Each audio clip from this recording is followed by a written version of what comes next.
তোমার নাম কি? বাদশা। পুরো নামটা বলো। আব্দুল হাসান বাদশা। তোমার বাড়ি কোথায়? মালদা। তুমি বিটিটিআই কলেজে কি শিখতে এসেছিলে? এসি, ফ্রিজ, ওয়াশিং মেশিন এর কাজ শিখতেছি। তুমি যে বিটিটিআই কলেজে ফ্রিজ এসি ওয়াশিং মেশিনে কোর্সটা করলে তোমার কিরম লেগেছে? খুব ভালো লেগেছে, আমি প্রপার সব কিছু শিখতে পেরেছি।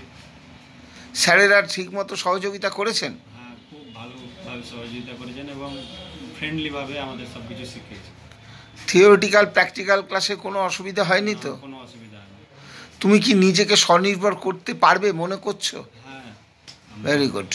তা বিটিটিআই থেকে তোমাকে কোনো জব প্লেসমেন্টের সুযোগ সুবিধা দেওয়া হয়েছে? হ্যাঁ, দিয়েছে, ক্যারিয়ারে দিয়েছে। ক্যারিয়ারে আমি জব প্লেসমেন্ট করেছি, 1 মাস ধরে যাবত করেছি, কিন্তু এখন বাড়ির কাজের জন্য আমাকে বাইরে যেতে হচ্ছে। তাই আবার ফেব্রুয়ারিতে এসে স্যারকে বললে স্যার আবার কাজে লাগিয়ে দেবে।